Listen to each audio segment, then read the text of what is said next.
ನಿಮ್ಮೊಂದಿಗೆ ನಾನು ಹರೀಶ್ ನಾಗರಾಜು. ಕೊರೋನಾ ಮೂರನೇ ಅಲೆ ಆತಂಕ ಈಗಾಗಲೇ ಬಿಕಾಸ್ ನೆರೆ ರಾಜ್ಯಗಳಲ್ಲಿ ಅತಿ ಹೆಚ್ಚು ಕೇಸ್ಗಳು ಬರ್ತಾ ಇದೆ.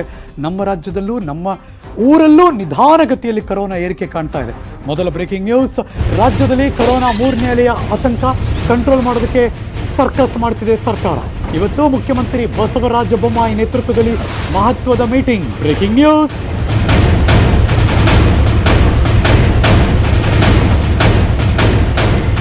ಇವತ್ತು ಮುಖ್ಯಮಂತ್ರಿ ಬಸವರಾಜ ಬೊಮ್ಮಾಯಿ ಅವರು ತಜ್ಞರ ಜೊತೆ ಮೀಟಿಂಗ್ ಮಾಡ್ತಿದ್ದಾರೆ. ಇವತ್ತು ಸಭೆ ಮಾಡಿ ಸಲಹೆಯನ್ನು ಪಡ್ಕೊಳ್ತಾರೆ. ಸೂಕ್ತ ನಿರ್ಧಾರವನ್ನು ಮಾಡ್ತೀನಿ, ತಜ್ಞರ ವರದಿಯನ್ನು ಆಧರಿಸಿ ಕ್ರಮಗಳನ್ನು ತೆಗೆದುಕೊಳ್ತೀನಿ. ಉಡುಪಿಯಲ್ಲಿ ಸ್ವತಃ ಇದ್ರ ಬಗ್ಗೆ ಮುಖ್ಯಮಂತ್ರಿ ಬಸವರಾಜ ಬೊಮ್ಮಾಯಿ ಅವರು ಹೇಳಿಕೆ ಕೊಟ್ಟಿದ್ದಾರೆ. ಅದರಲ್ಲೂ ಕರಾವಳಿ ಭಾಗದಲ್ಲಿ, ದಕ್ಷಿಣ ಕನ್ನಡ ಭಾಗದಲ್ಲಿ ಅತಿ ಹೆಚ್ಚು ಕೇಸ್ಗಳು ಬರ್ತಾ ಇದೆ ದಿನದಿಂದ ದಿನಕ್ಕೆ. ಬಿಕಾಸ್ ಅದು ಕೇರಳ ಬಾರ್ಡರ್ನ ಹಂಚಿಕೊಂಡಿದೆ. ದಕ್ಷಿಣ ಕನ್ನಡದಲ್ಲಂತೂ ವೀಕೆಂಡ್ ಲಾಕ್ಡೌನ್ ಜಾರಿಯಲ್ಲಿದೆ. ಇಡೀ ರಾಜ್ಯಾದ್ಯಂತ ನೈಟ್ ಕರ್ಫ್ಯೂ ಅಲ್ಲಿದೆ. ಈಗ ಸ್ವತಂತ್ರ ದಿನಾಚರಣೆಯ ನಂತರದ ಭಾಗದಲ್ಲಿ ಬೆಂಗಳೂರನ್ನೂ ಒಳಗೊಂಡು ಹಲವಾರು ಸ್ಟ್ರಿಕ್ಟ್ ರೂಲ್ಗಳನ್ನು ತರುವಂಥ ಎಲ್ಲ ಸಾಧ್ಯತೆಗಳು ಇದ್ದೇ ಇದೆ. ಉಡುಪಿಗೆ ಬಂದರು ಬಿಕಾಸ್ ಅಲ್ಲಿ ಕರೋನಾ ಹೇಗೆಲ್ಲ ಇದೆ, ಕಂಟ್ರೋಲ್ ಹೇಗೆ ಮಾಡ್ತಿದ್ದಾರೆ, ಬಾರ್ಡರ್ ಹೇಗಿದೆ ಎಲ್ಲವನ್ನು ಚೆಕ್ ಮಾಡೋಕ್ಕೆ ಮಾನ್ಯ ಮುಖ್ಯಮಂತ್ರಿ ಬಸವರಾಜ ಬೊಮ್ಮಾಯಿ ಅವರು ಆಗ ಮಾಧ್ಯಮಕ್ಕೆ ಮಾತಾಡಿದ್ರು. ಕರೋನಾಗೆ ಸಂಬಂಧಪಟ್ಟಾಗಿ ಸರ್ಕಾರ ತೆಗೆದುಕೊಳ್ಳುವ ನಿಲುವೇನು, ಇದ್ರ ಬಗ್ಗೆ ಬಸವರಾಜ ಬೊಮ್ಮಾಯಿ ಅವರು ಏನು ಹೇಳ್ತಾರೆ ನೋಡೋಣ. ಏನು ಹೇಳ್ತಾರೆ ಆ ರೀತಿ ನಾವು ಕೇಳ್ತೀವಿ. ಒಂದು ಕಡೆ ಶಾಲೆ ಶುರು ಮಾಡುವ ಸವಾಲು ಕೂಡ ಇದೆ. ಜೊತೆಗೆ ಮಕ್ಕಳಿಗೆ ಕೊರೋನಾವು ಜಾಸ್ತಿ ಆಗ್ತಾ ಇದೆ. ಹೇಗೆ ಇದನ್ನು ಸಮರ್ಥಿಸಿಕೊಂಡು ಹೋಗ್ತೀರಿ? ಅದನ್ನ ಹೋದ ತಕ್ಷಣವೇ ಎಕ್ಸ್ಪರ್ಟ್ಸು ಈಗಾಗಲೇ ಅವರ ವರದಿ ಆಧಾರದ ಮೇಲೆ ನಿರ್ಣಯ ತೆಗೆದುಕೊಂಡಿದ್ದೇವೆ. ಈಗ ಎಕ್ಸ್ಪರ್ಟ್ಸನ್ನು ಮತ್ತೆ ಒಂದು ಅರ್ಜೆಂಟ್ ಮೀಟಿಂಗನ್ನು ಕರಿತಾ ಇದ್ದೇನೆ. ಅವರ ಅಭಿಪ್ರಾಯಗಳನ್ನು ತಗೊಂಡು ಮುಂದಿನ ಕ್ರಮ ಅಂತ ಎಕ್ಸ್ಪರ್ಟ್ಸ್ ಏನು ಹೇಳ್ತಾರೆ. ಇದ್ರ ಬಗ್ಗೆ ಮತ್ತಷ್ಟು ಮಾಹಿತಿಯನ್ನು ಕೊಡೋದಕ್ಕೆ ರಾಜ್ಯ ಸರ್ಕಾರ ಈಗ ತೆಗೆದುಕೊಳ್ತಿರುವ ಮಾರ್ಗಸೂಚಿಗಳ ಬಗ್ಗೆ ಮತ್ತಷ್ಟು ಮಾಹಿತಿ ಕೊಡೋಕ್ಕೆ ನನ್ನ ಸಹೋದ್ಯೋಗಿ ಪೊಲಿಟಿಕಲ್ ಬ್ಯೂರೋ ಇಂದ ಕೃಷ್ಣ ನೇರ ಸಂಪರ್ಕದಲ್ಲಿ ಜಾಯಿನ್ ಆಗ್ತಿದ್ದಾರೆ. Good morning Krishna. ಸರ್ಕಾರಕ್ಕಿರೋ ಸವಾಲೇನು, ಅದನ್ನು ಕಟ್ಟಿ ಹಾಕೋದಕ್ಕೆ ಏನೆಲ್ಲ ಇನಿಷಿಯೇಟ್ ಮಾಡ್ತಿದ್ದಾರೆ, ಏನೆಲ್ಲ ಮಾರ್ಗಸೂಚಿಗಳನ್ನು ರೆಡಿ ಮಾಡಿದ್ದಾರೆ ಮತ್ತು ಅಲರ್ಟ್ ಮಾಡ್ತಿದ್ದಾರೆ? ಹರೀಶ್, ಪ್ರಮುಖವಾಗಿ ಈಗಾಗಲೇ ಕರ್ನಾಟಕಕ್ಕೆ ಮೂರನೇ ಅಲೆ ಭೀತಿ ಶುರುವಾಗಿರುವಂತದ್ದು. ಒಂದ್ ಕಡೆಗೆ ರಾಜ್ಯ ಸರ್ಕಾರಕ್ಕೆ ಇದು ಒಂದು ರೀತಿ ದೊಡ್ಡ ಸವಾಲಾಗಿ ಪರಿಣಮಿಸಿರುವಂತದ್ದು. ಯಾಕಂದ್ರೆ ಈ ಹಿಂದೆ ಎರಡನೇ ಅಲೆ ಬಂದ ಸಂದರ್ಭದಲ್ಲಿ ರಾಜ್ಯ ಸರ್ಕಾರ ಸಂಪೂರ್ಣವಾಗಿ ಸಮಸ್ಯೆಯನ್ನು ಅನುಭವಿಸಿತು. ಹೀಗಾಗಿ ಮತ್ತೆ ಆ ಒಂದು ಸಮಸ್ಯೆ ಬರಬಾರ್ದು ಅನ್ನೋ ಒಂದು ಕಾರಣಕ್ಕೋಸ್ಕರವಾಗಿ ಈಗಾಗಲೇ ಹಂತವಾಗಿ ಮುಖ್ಯಮಂತ್ರಿ ಬಸವರಾಜ ಬೊಮ್ಮಾಯಿ ಅವರು ಒಂದಷ್ಟು ನಿಬಂಧನೆಗಳನ್ನ ಕೈಗೊಳ್ತಾ ಇದ್ದಾರೆ. ಪ್ರಮುಖವಾಗಿ ಈಗಾಗಲೇ ಗಡಿ ಪ್ರದೇಶಗಳಲ್ಲಿ ಈಗಾಗಲೇ ನಿರ್ಬಂಧ, ಅಂದ್ರೆ ಪ್ರಮುಖವಾಗಿ ನಿರ್ಬಂಧ ಬದಲು ಪ್ರಮುಖವಾಗಿ ಈಗಾಗಲೇ ಅಲ್ಲಿ ಏನೋ ಒಂದು ಕೊರೋನಾ ನೆಗೆಟಿವ್ ರಿಪೋರ್ಟ್ ಅನ್ನ ತೆಗೆದುಕೊಂಡು ಬರಬೇಕು. ಮತ್ತೆ ಅಲ್ಲಿ ವೀಕೆಂಡ್ ಕರ್ಫ್ಯೂ ಕೂಡ ಮಾಡಿದ್ದಾರೆ. ಇದ್ರ ಜೊತೆಗೆ ಪ್ರಮುಖವಾಗಿ ಇವತ್ತು ಮುಖ್ಯಮಂತ್ರಿ ಬಸವರಾಜ ಬೊಮ್ಮಾಯಿ ಅವರು ಕೂಡ ಪ್ರಮುಖವಾಗಿ ದಕ್ಷಿಣ ಕನ್ನಡ ಮತ್ತೆ ಉಡುಪಿ ಗಡಿ ಭಾಗದಲ್ಲಿ ಏನಿದೆ ಅಲ್ಲಿ ಒಂದು ಈಗಾಗಲೇ ಒಂದು ಭೇಟಿ ನೀಡಿ ಒಂದು ಪರಿಶೀಲನೆ ಮಾಡುವಂತ ಒಂದು ಕೆಲಸವನ್ನ ಮಾಡ್ತಿದ್ದಾರೆ. ಅಂದ್ರೆ ಅಲ್ಲಿ ಯಾವ ರೀತಿಯಾದಂತಹ ಪರಿಸ್ಥಿತಿ ಇದೆ, ಮತ್ತೆ ಆ ಪರಿಸ್ಥಿತಿ ಸಾಕ ಮತ್ತಷ್ಟು ಬಿಗಿಯಾದಂತಹ ಕ್ರಮಗಳನ್ನ ಕೈಗೊಳ್ಳಬೇಕು ಅನ್ನೋದ್ರ ಬಗ್ಗೆ. ಮತ್ತೆ ಮುಖ್ಯಮಂತ್ರಿ ಬಸವರಾಜ ಬೊಮ್ಮಾಯಿ ಅವರು ದಕ್ಷಿಣ ಕನ್ನಡದಿಂದ ಬೆಂಗಳೂರಿಗೆ ವಾಪಸ್ಸಾದ ನಂತರವಾಗಿ ಇಲ್ಲಿ ಆರೋಗ್ಯ ಇಲಾಖೆಯ ಹಿರಿಯ ಅಧಿಕಾರಿಗಳ ಜೊತೆಗೆ ಮತ್ತೆ ಆರೋಗ್ಯ ಸಚಿವ ಕೆ ಸುಧಾಕರ್ ಅವರ ಜೊತೆಗೆ ಚರ್ಚೆಯನ್ನ ಮಾಡಲಿದ್ದಾರೆ. ಎಲ್ಲ ಒಂದ್ ಕಡೆ ಬಿಬಿಎಂಪಿ ಕೂಡ ಒಂದು ರೀತಿ ಒಂದು ಪ್ರಸ್ತಾವನೆಯನ್ನ ಆರೋಗ್ಯ ಇಲಾಖೆಗೆ ಕೊಟ್ಟಿರುವಂತದ್ದು. ಅಂದ್ರೆ ಬಿಗಿಯಾದಂತಹ ಕ್ರಮಗಳನ್ನ ಕೈಗೊಳ್ಳಬೇಕು ಅನ್ನೋ ಒಂದು ಪ್ರಸ್ತಾವನೆ ಕೊಟ್ಟಿದೆ. ಆ ಒಂದು ಕಾರಣಕ್ಕೋಸ್ಕರವಾಗಿ ಮುಖ್ಯಮಂತ್ರಿ ಬಸವರಾಜ ಬೊಮ್ಮಾಯಿ ಅವರು ಕೂಡ ಇವತ್ತು ಮಾತನಾಡಿದಂತಹ ಸಂದರ್ಭದಲ್ಲಿ ಬಿಗಿಯಾದಂತಹ ನಿಬಂಧನೆಗಳನ್ನ ಕೈಗೊಳ್ಳಬೇಕಾಗುತ್ತೆ, ಬೆಂಗಳೂರಿಗೆ ಹೋದ ನಂತರವಾಗಿ ತೀರ್ಮಾನ ಮಾಡ್ತೇನೆ ಅನ್ನೋ ಮಾತನ್ನ ಹೇಳಿದ್ದಾರೆ. ಹೀಗಾಗಿ ಇವತ್ತು ಸಭೆ ಮಾಡಿ ಒಂದಷ್ಟು ನಿಬಂಧನೆಗಳನ್ನ ಮುಖ್ಯಮಂತ್ರಿ ಬಸವರಾಜ ಬೊಮ್ಮಾಯಿ ಅವರು ವಿಧಿಸುವಂತಹ ಸಾಧ್ಯತೆ ಕೂಡ ಇದೆ. ಈಗಾಗಲೇ ಪ್ರಮುಖವಾಗಿ ಆಷಾಢ ಮಾಸ ಮುಗಿತಿದ್ದಾನೆ, ಈಗ ಶ್ರಾವಣ ಮಾಸ ಶುರುವಾಗಿದೆ, ಒಂದಷ್ಟು ಹಬ್ಬಗಳು ಕೂಡ ಈಗ ಶುರುವಾಗ್ತಾ ಇದೆ. ಇಂತಹ ಸಂದರ್ಭದಲ್ಲಿ ಒಂದಷ್ಟು ಮಾರ್ಗಸೂಚಿಗಳನ್ನು ಹೊರಡಿಸಿ ಒಂದಷ್ಟು ಬಿಗಿಯಾದಂತಹ ಕ್ರಮಗಳನ್ನ ರಾಜ್ಯ ಸರ್ಕಾರ ಮಾಡಿದೆ. ಇಷ್ಟಾದ್ರೂ ಕೂಡ ಇಲ್ಲ ಒಂದ್ ಕಡೆ ಜನರು ಕೂಡ ಅಗತ್ಯವಾಗಿ ಪಾಲನೆಯನ್ನ ಮಾಡಬೇಕು. ಸದ್ಯಕ್ಕೆ ತಜ್ಞರು ಹೇಳುವಂತ ಪ್ರಕಾರವಾಗಿ ಎಲ್ಲ ಒಂದ್ ಕಡೆ ಕರ್ನಾಟಕದಲ್ಲಿ ಕೊರೋನಾ ಕಂಟ್ರೋಲ್ ಆಗಿದ್ರು ಕೂಡ ಮುಂದಿನ ದಿನಗಳಲ್ಲಿ ಮತ್ತಷ್ಟು ಬಿಗಿಯಾದಂತಹ ಕ್ರಮಗಳು ಅವಶ್ಯಕವಾಗಿದೆ. ಹೀಗಾಗಿ ಪ್ರಮುಖವಾಗಿ ಒಂದಷ್ಟು ಬಿಗಿಯಾದಂತಹ ಕ್ರಮಗಳನ್ನ ಕೈಗೊಳ್ಳೋದಕ್ಕೆ ಇವತ್ತು ಮುಖ್ಯಮಂತ್ರಿ ಬಸವರಾಜ ಬೊಮ್ಮಾಯಿ ಅವರು ಅಧಿಕಾರಿಗಳ ಜೊತೆ ಚರ್ಚೆ ಮಾಡಿ ಒಂದು ರೀತಿ ಅಂತಿಮವಾದಂತಹ ಚರ್ಚೆ ಮಾಡಿ ತೀರ್ಮಾನ ಕೈಗೊಳ್ಳಿದ್ದಾರೆ. ಪ್ರಮುಖವಾಗಿ ಅಧಿಕಾರಿಗಳ ಜೊತೆ ಸಭೆಗೂ ಮುನ್ನ ಪ್ರಮುಖವಾಗಿ ತಜ್ಞರ ಜೊತೆಗೆ ಕೂಡ ಒಂದು ರೀತಿ ಸಮಾಲೋಚನೆಯನ್ನು ಕೂಡ ಮುಖ್ಯಮಂತ್ರಿಗಳು ಮಾಡಲಿದ್ದಾರೆ. ಒಂದು ಪ್ರಮುಖವಾಗಿ ಏನಂತಂದ್ರೆ ಬೆಂಗಳೂರಲ್ಲಿ ವೀಕೆಂಡ್ ಕರ್ಫ್ಯೂ ಆಗಿರ್ಬೋದು, ಮತ್ತೆ ಕೆಲ ಏರಿಯಾಗಳನ್ನ ಸೀಲ್ ಡೌನ್ ಮಾಡುವಂತದ್ದಾಗಿರ್ಬೋದು, ಮತ್ತೆ ಬೇರೆ ಬಿಗಿಯಾದಂತಹ ಕ್ರಮಗಳನ್ನಾಗಿರ್ಬೋದು, ಮತ್ತೆ ಪ್ರಮುಖವಾಗಿ ಬಿಗಿಯಾದಂತಹ ಜಿಲ್ಲೆಗಳಲ್ಲಿ ಬಿಗಿಯಾದಂತಹ ಕ್ರಮವನ್ನು ಕೈಗೊಳ್ಳೋದಕ್ಕೂ ಕೂಡ ಇವತ್ತು ಮುಖ್ಯಮಂತ್ರಿಗಳು ನಿರ್ಧಾರ ಮಾಡುವಂತಹ ಸಾಧ್ಯತೆ ಇದೆ. ಕೃಷ್ಣ, ಈ ಕ್ಷಣದ ಮಾಹಿತಿಯನ್ನು ಅಪ್ಡೇಟ್ ಮಾಡಿದ್ದಕ್ಕೆ.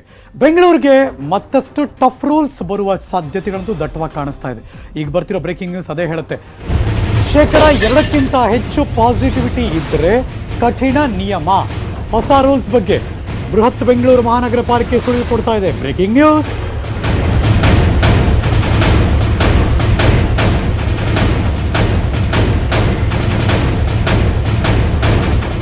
0.6, 0.8, 0.9 ನಿಧಾನವಾಗಿ ಪಾಸಿಟಿವಿಟಿ ರೇಟ್ ಇನ್ಕ್ರೀಸ್ ಆಗಿ 1 ಪಾಯಿಂಟ್ ದಾಟಿ ಮುಂದಕ್ಕೆ ಬಂದಾಯಿತು. 2% ದಾಟಿದ್ರೆ ಪಾಸಿಟಿವಿಟಿ ರೇಟ್ ಕಠಿಣ ನಿಯಮ, ಗ್ಯಾರಂಟಿ ಫಿಕ್ಸ್. BBMP ಒಂದು ಸುಳಿವು ಕೊಡ್ತಾ ಇದೆ. ಈಗ ನಗರದ ಪರಿಸ್ಥಿತಿ ಮೇಲೆ ನಿಗಾ ಇಡಲಾಗಿದೆ. 40 ದಿನಗಳಲ್ಲಿ 400ರಷ್ಟು ಪ್ರಕರಣ ಬರ್ತಾ ಇದೆ. BBMP ಮುಖ್ಯ ಆಯುಕ್ತ ಗೌರವ್ ಗುಪ್ತಾ ಇದ್ರ ಬಗ್ಗೆ ಹೇಳಿಕೆ ಕೊಟ್ಟಿದ್ದಾರೆ.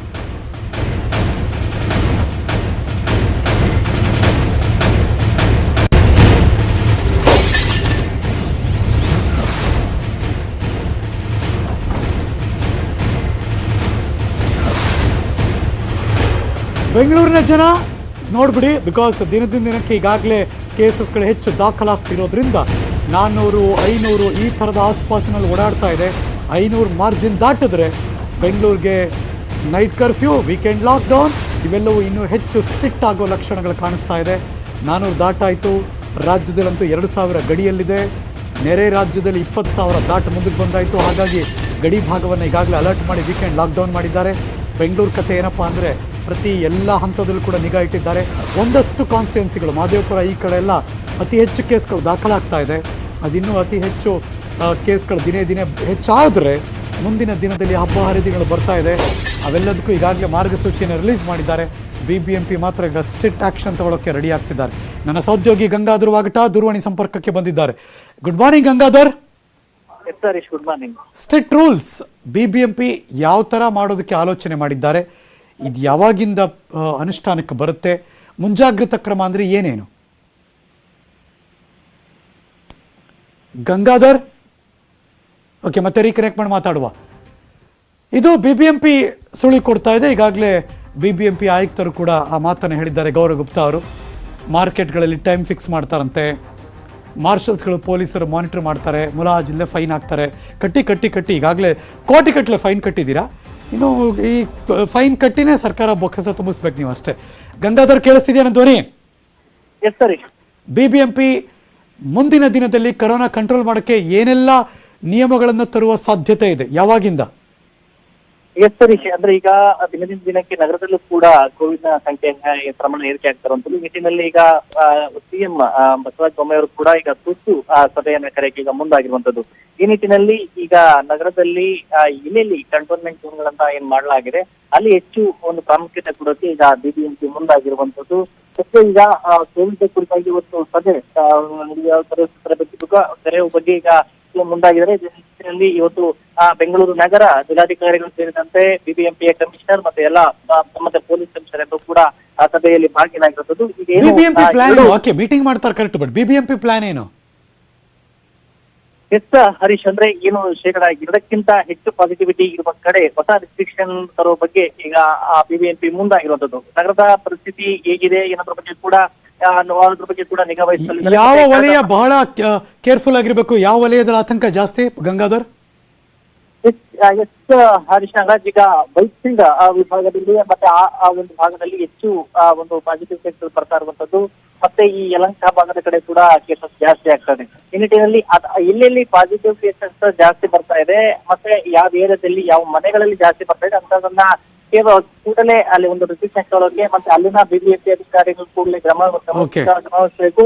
ಮತ್ತೆ ಯಾವುದೇ ರೀತಿ ಮತ್ತೆ ಅಲ್ಲಿಂದ ಯಾವುದೇ ರೀತಿ ಸೋಂಕು ಹರಡದಂತೆ ಎಚ್ಚರ ವಹಿಸೋದ್ರ ಬಗ್ಗೆ ಈಗ BBMP ಅಧಿಕಾರಿಗಳು ಎಲ್ಲ ಸಿದ್ಧತೆಗಳನ್ನು ಮಾಡ್ಕೊಳ್ಳೋಕೆ ರೆಡಿ ಆಗ್ತಾರಂತದ್ದು. Harish Nagaraj, thank you so much Gangadhar ವಾಗಟ ಈ ಕ್ಷಣದ ಮಾಹಿತಿಯನ್ನು ಅಪ್ಡೇಟ್ ಮಾಡಿದ್ದಕ್ಕೆ. BBMP ಆಯುಕ್ತರಾದಂಥ ಗೌರವ್ ಗುಪ್ತಾ ಅವರು ಮಾತಾಡಿದ್ದಾರೆ ಇದ್ರ ಬಗ್ಗೆ, ಬನ್ನಿ ನೋಡೋಣ. ಹೋದ 40 ದಿನಗಳಲ್ಲಿ ನೋಡೋದಾದ್ರೂ ಕೂಡ 400ರಷ್ಟು ಇದೆ. 400ಕ್ಕಿಂತ ಜಾಸ್ತಿ ಇತ್ತು, 1000 ಕೇಸುಗಳು ಇತ್ತು. ಅದನ್ನು ಕಡಿಮೆ ಆಗಿ 600, 500, 400 ತನಕ ಇತ್ತು. ಹೋದ 4 ದಿನಗಳಲ್ಲಿ 350 ತನಕ ಇರ್ತಕ್ಕಂಥದ್ದನ್ನು ನಾವು ನೋಡಿದ್ದೀವಿ. 350 ತನಕ ಇರ್ತಕ್ಕಂಥದ್ದನ್ನು ಹೋದ 4 ದಿನಗಳಲ್ಲಿ ನೋಡಿದ್ದೀವಿ. ಆದರೆ ನಾವು ನೋಡೋದಾದರೆ 7 ಡೇಸ್ ಮೂವಿಂಗ್ ಎವರೇಜ್ ಅನ್ನು ನೋಡಬೇಕು. ನಾವು 7 ಡೇಸ್ ಮೂವಿಂಗ್ ಎವರೇಜ್ ಅನ್ನು ನೋಡೋದಾದರೆ ಸರಾಸರಿ ಅಷ್ಟೇ ಇದೆ. 380 ಇರ್ಬೋದು ಅಥವಾ 410 ಇರ್ಬೋದು, ಅಷ್ಟೇ ಇದೆ. ತಾವು ಇಷ್ಟು ಗಮನಿಸಬೇಕು ನೋಡಿ, ನಾವು ಎಲ್ಲ ಆರ್ಥಿಕ ವ್ಯವಸ್ಥೆಯನ್ನು ತೆರೆದಿಟ್ಟಿದ್ದೀವಿ. ರೆಸ್ಟ್ರಿಕ್ಷನ್ಸು ಆದಷ್ಟು ಕಡಿಮೆ ಇದೆ, ರಾತ್ರಿ ಕರ್ಫ್ಯೂ ಅಲ್ಲದೆ. ಆದರೂ ಕೂಡ ಒಂದು ಕೇಸಸ್ ಪ್ರಮಾಣ ಏನಿದೆ, ಒಂದು ಹತೋಟಿನಲ್ಲಿದೆ, ಒಂದು ಕಂಟ್ರೋಲ್ನಲ್ಲಿದೆ ಮತ್ತು ಯಾವುದೋ ಒಂದು ಇನ್ಕ್ರೀಸನ್ನು ನಾವು ನೋಡ್ತಾ ಇಲ್ಲ. ಅಂಗಾಂಗ ದಾನಕ್ಕೆ ಮುಖ್ಯಮಂತ್ರಿ ಬಸವರಾಜ ಬೊಮ್ಮಾಯಿ ಅವರು ನಿರ್ಧಾರ ಮಾಡಿದ್ದಾರೆ. ಉಡುಪಿಯಲ್ಲಿ ಇದ್ರ ಬಗ್ಗೆ ಅವರು ಘೋಷಣೆ ಮಾಡಿದ್ರು. ಹೆಚ್ಚಿನ ಜನ ಈ ಅಂಗಾಂಗ ದಾನಕ್ಕೆ ಮುಂದೆ ಬರಬೇಕು ಅಂತ ಕರೆ ಕೊಟ್ಟರು. Breaking news.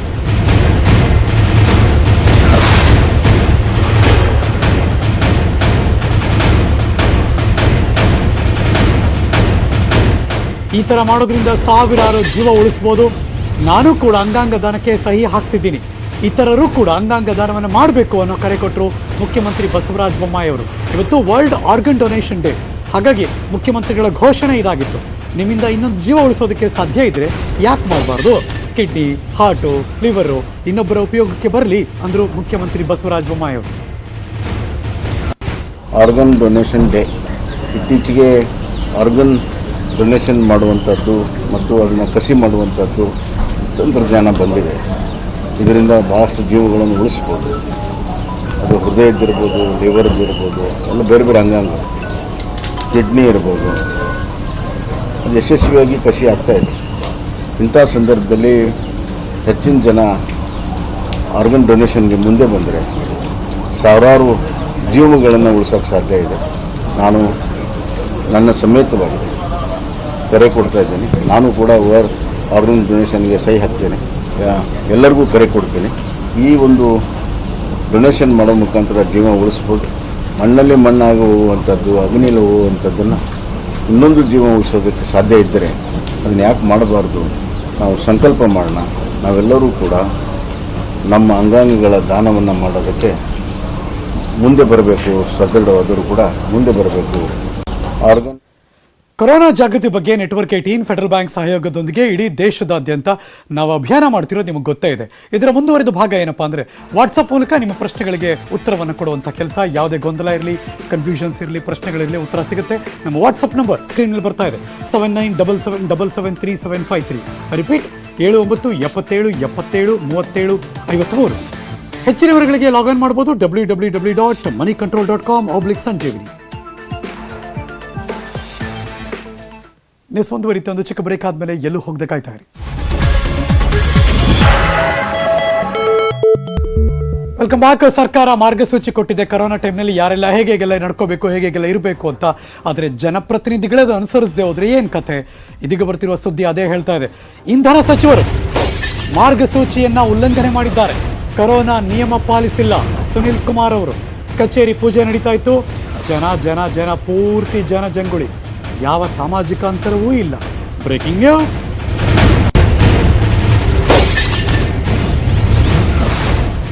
ಜನಪ್ರತಿನಿಧಿಗಳಿಂದಲೇ ಮಾರ್ಗಸೂಚಿ ಉಲ್ಲಂಘನೆ ಆದರೆ ಹೇಗೆ? ಜನಪ್ರತಿನಿಧಿಗಳೊಂದು ನ್ಯಾಯ ಅಂತ ಕೇಳ್ತಿದ್ದಾರೆ ಜನ. ಕಚೇರಿ ಪೂಜೆ ಹೆಸರಿನಲ್ಲಿ ಅಭಿಮಾನಿಗಳು ಸೇರಿದ್ರು. ನಟ ಅಜಯ್ ರಾವ್ ಕೂಡ ಕಚೇರಿ ಪೂಜೆಗೆ ಬಂದಿದ್ರು. ಅಲ್ಲೆಲ್ಲ ಜನ.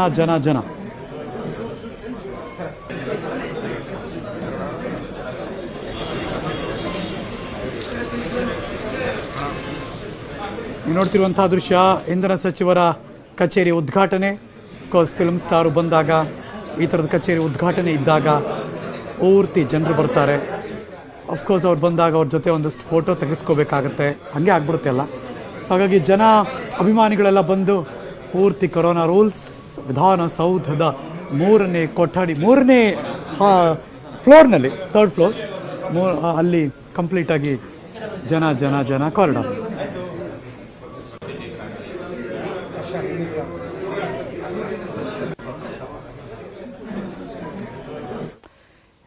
ಇಂದಿರಾ ಕ್ಯಾಂಟೀನ್ ಹೆಸರು ಬದಲಾಯಿಸುವ ಚರ್ಚೆ ದೊಡ್ಡ ಮಟ್ಟದಲ್ಲಿ ದೇಶದಾದ್ಯಂತ ನಡೀತಾ ಇದೆ, ರಾಜ್ಯಾದ್ಯಂತ ನಡೀತಾ ಇದೆ. ಈ ವಿಚಾರದಲ್ಲಿ ನನ್ನ ಸಹಮತ ಇದೆ ಅಂತ ಇಂಧನ ಸಚಿವ ಸುನೀಲ್ ಕುಮಾರ್ ಹೇಳಿಕೆ ಕೊಟ್ಟಿದ್ದಾರೆ. ಇಂದಿರಾ ಕ್ಯಾಂಟೀನ್ ಹೆಸರಿಡಬೇಕಾ, ಅನ್ನಪೂರ್ಣೇಶ್ವರಿ ಹೆಸರಿಡಬೇಕಾ? ಸರ್ಕಾರದಿಂದ ಉಚಿತವಾದ ಅನ್ನ ಸ್ವೀಕರಿಸುವ ಜನರೇ ನಿರ್ಧಾರ ಮಾಡಲಿ ಅಂತ ಹೇಳಿಕೆ ಕೊಟ್ಟರು. ನನಗೆ ಬೇರೆ ಹೇಳಿಕೆಗಳ ಬಗ್ಗೆ ನನಗೆ ನನ್ನ ಪ್ರತಿಕ್ರಿಯೆಯನ್ನು ಕೊಡಲಿಕ್ಕೆ ಹೋಗೋದಿಲ್ಲ. ಆದರೆ ಉಚಿತವಾಗಿ ಸರ್ಕಾರ ಕೊಡುವಂಥ ಒಂದು ಕ್ಯಾಂಟೀನ್ ಅಥವಾ ಒಂದು ಅನ್ನದಾಸೋಹ, ಅದು ಯಾವ ಸರ್ಕಾರವೂ ಮಾಡಿರಲಿ, ಇವತ್ತು ಯಾವ ಸರ್ಕಾರವೂ ಮುಂದುವರಿಸಲಿ. ಉಚಿತವಾಗಿ ಸರ್ಕಾರ ಒಂದು ಯೋಜನೆಯನ್ನು ಕೊಡ್ತಾ ಇರಬೇಕಾದ್ರೆ ಅದರಲ್ಲಿ ಅನ್ನವನ್ನು ಕೊಡ್ತಾ ಇರುವಂಥ ಸಂದರ್ಭದಲ್ಲಿ ಈ ಯೋಜನೆಗೆ ಇಂದಿರಾ ಹೆಸರಿಡಬೇಕು, ಅನ್ನಪೂರ್ಣೇಶ್ವರಿ ಹೆಸರು ಬಿಡಬೇಕು ಅನ್ನುವಂಥದ್ದು ಜನಾಭಿಪ್ರಾಯ ಒಂದು ಆರಂಭ ಆಗಲಿ. ಉಚಿತವಾಗಿ ಅನ್ನ ತೆಗೆದುಕೊಳ್ತಾ ಇರುವಂಥ ಸಂದರ್ಭದಲ್ಲಿ ಸ್ವೀಕರಿಸುವಂಥ ವ್ಯಕ್ತಿ ಸ್ವೀಕರಿಸುವಂಥ ಯಾವುದೇ ಬಡವ ಅಥವಾ ಸ್ವೀಕರಿಸುವಂಥ ಯಾವುದೇ ಪ್ರಜೆ ಇಂದಿರ ಹೆಸರನ್ನು ತೆಗೆದುಕೊಂಡು ಸ್ವೀಕಾರ ಮಾಡಿದ್ರೆ ಒಳ್ಳೇದಾಗುತ್ತೋ, ಅನ್ನಪೂರ್ಣೇಶ್ವರಿ ಹೆಸರನ್ನು ತೆಗೆದುಕೊಂಡು ಸ್ವೀಕಾರ ಮಾಡಿದ್ರೆ ಒಳ್ಳೇದಾಗುತ್ತೋ ಅನ್ನುವಂಥದ್ದು ಸಾರ್ವಜನಿಕ ಚರ್ಚೆ ಆಗಲಿ, ನಂತರ ಯೋಚನೆ ಮಾಡಿ. ದೊಡ್ಡಬಳ್ಳಾಪುರದ ಘಾಟಿ ದೇವಸ್ಥಾನಕ್ಕೆ ಮಾಜಿ ಮುಖ್ಯಮಂತ್ರಿ ಯಡಿಯೂರಪ್ಪನವರು ಭೇಟಿ ನೀಡುವ ಸಾಧ್ಯತೆ ಇದೆಯಂತೆ. BSY ಭೇಟಿ ಹಿನ್ನೆಲೆಯಲ್ಲಿ ಬೆಳಗ್ಗೆಯಿಂದ ಮುಚ್ಚಿದ್ದ ದೇವಸ್ಥಾನ ಓಪನ್ ಆಗೋಯ್ತು. ಇದು ಬಹಳ ಫೇಮಸ್ ಇದು. ದೊಡ್ಡಬಳ್ಳಾಪುರದ ಹತ್ತಿರ ರಾಷ್ಟ್ರೋತ್ಥಾನ ಗೋಶಾಲೆಗೆ ಭೇಟಿ ನೀಡುತ್ತಾ ಇದ್ದಾರೆ ಯಡಿಯೂರಪ್ಪನವರು. ಹಾಗೇನೆ ಘಾಟಿಗೂ ಕೂಡ ಭೇಟಿ ನೀಡುವ ಸಾಧ್ಯತೆ ಇದೆಯಂತೆ. ಕೊರೋನಾ ಹಿನ್ನೆಲೆಯಲ್ಲಿ ಘಾಟಿ ದೇವಸ್ಥಾನವನ್ನು ಬಂದ್ ಮಾಡಿದ್ರು, ಆದರೆ ಯಡಿಯೂರಪ್ಪನವರು ಬರ್ತಾರೆ ಅಂದ ತಕ್ಷಣ ದೇವಸ್ಥಾನ ಓಪನ್ ಆಯಿತು. ಭಕ್ತರು ಈಗ ಆಕ್ರೋಶ ವ್ಯಕ್ತಪಡಿಸಿದ್ದಾರೆ. ನಮಗಂತೂ ತೆಗಿಯಲ್ಲ, ಈಗ ಅವ್ರು ಬರ್ತಾರೆ ಅಂದ ತಕ್ಷಣ ಓಪನ್ ಮಾಡಿಬಿಡ್ತಾರಾ ಅಂತ ಅವರು. ಅಂದರೆ ಸಾಮಾನ್ಯರಿಗೊಂದು ರೂಲ್ಸು, ರಾಜಕಾರಣಿಗೊಂದು ರೂಲ್ಸಾ ಅಂತ ಕಿಡಿಕಾರ್ತಿದ್ದಾರೆ.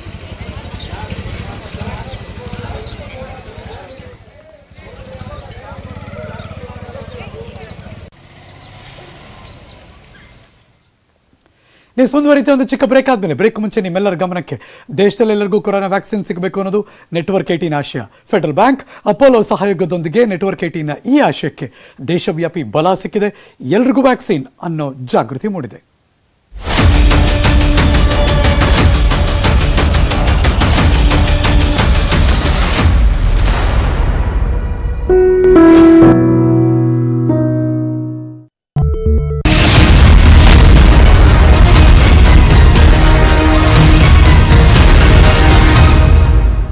Welcome back. ಶಾಸಕ ಸತೀಶ್ ರೆಡ್ಡಿ ಅವರ ಕಾರುಗಳಿಗೆ ಬೆಂಕಿ ಹಚ್ಚಿದ ಪ್ರಕರಣ ಸಂಬಂಧಪಟ್ಟ ಹಾಗೆ ಬ್ರೇಕಿಂಗ್ ನ್ಯೂಸ್ ಏನಪ್ಪಾ ಅಂದ್ರೆ, ಈ ಘಟನೆ ಬಗ್ಗೆ ಶಾಸಕ ಸತೀಶ್ ರೆಡ್ಡಿ ಅವರು ಪ್ರತಿಕ್ರಿಯೆ ಕೊಟ್ಟಿದ್ದಾರೆ.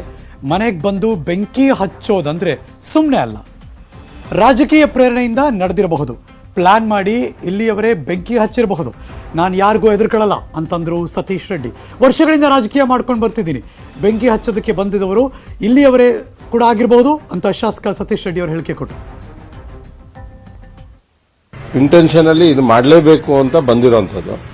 ಇದಕ್ಕೆ ಯಾರೋ ಹಿಂದೆ ಇರ್ತಾರೆ, ಅವ್ರ ಹಿಂದೆ ಯಾರಿದ್ದಾರೆ ಅನ್ನೋದನ್ನು ಕೂಡ ತನಿಖೆಯಲ್ಲಿ ನೋಡ್ತಾ ಇದ್ದಾರೆ. ಮತ್ತೆ ಮೊಬೈಲ್ಗಳು ಟವರಲ್ಲೂ ಕೂಡ ಟ್ರೇಸ್ ಮಾಡಲಿಕ್ಕೆ ಪ್ರಯತ್ನ ಮಾಡ್ತಾ ಇದ್ದಾರೆ. ಒಂದು 3-4 ತಂಡ ನಿರಂತರವಾಗಿ ಕೆಲಸ ಮಾಡ್ತಾ ಇದ್ದಾರೆ. ಆ ಸಂಪೂರ್ಣ ಮಾಹಿತಿಯನ್ನ ನಿನ್ನೆ ರಾತ್ರಿವರೆಗೂ ಕೂಡ ಕೊಟ್ಟಿದ್ದಾರೆ. ಇವತ್ತು ಬೆಳಗ್ಗೆ ನನಗೆ ಅವ್ರು ಯಾರು ಸಿಕ್ಕಲಿಲ್ಲ. ಇನ್ನೊಂದು ಮಧ್ಯಾಹ್ನ ಅಷ್ಟರಲ್ಲಿ ಖಂಡಿತ ಅವ್ರು ನನ್ನ ಹತ್ರ ಮತ್ತೊಮ್ಮೆ ಮಾತಾಡ್ತಾರೆ. ಹಾಗೆ ನಿಮಗೂ ಎಲ್ಲರಿಗೂ ಕೂಡ ವಿಷಯವನ್ನು ತಿಳಿಸುವಂಥ ಪ್ರಯತ್ನ ನಾನು ಮಾಡ್ತೀನಿ. ನನಗೆ ಇವತ್ತಿನವರೆಗೂ ಕೂಡ ಲೋಕಲ್ಲಿ ಯಾರು ಅಲ್ಲ, ಔಟ್ಸೈಡರ್ಸು ಅನ್ನೋದು ಸ್ವಲ್ಪ ಮಾಹಿತಿ ಸಿಗ್ತಾ ಇದೆ. ಇದರಲ್ಲಿ ಟ್ಯಾಲಿ ಆಗ್ಬೋದು, ಅಂದರೆ CC ಕ್ಯಾಮ್ರಾದಲ್ಲಿ ಸಿಕ್ಕಿರೋವರೆಗೂ ಇಲ್ಲಿನ ಲೋಕಲಲ್ಲಿ ಯಾರಾದರೂ ಒಬ್ಬರು ಮುಖ ಟ್ಯಾಲಿ ಆಗ್ಬೋದು, ಬಟ್ ಅವರೇ ಅಂತ ಕನ್ಫರ್ಮ್ ಆಗಿಲ್ಲ. ಮಿಡ್ನೈಟ್ ಇಲ್ಲಿಗೆ ಈ ಕ್ಷಣದ ನ್ಯೂಸ್ ಮುಗಿಸಿ ನಾನು ಹೋಗಿ ಬರ್ತೀನಿ. ಮತ್ತೆ ಸಿಗ್ತೀನಿ ಮುಂದಿನ ಸುದ್ದಿಗಳಲ್ಲಿ. ಪಕ್ಕಾ ನ್ಯೂಸ್ಗೆ ನೀವು ಯಾವಾಗಲೂ ನೋಡ್ತಾ ಇರಿ ನ್ಯೂಸ್ 18 ಕನ್ನಡ.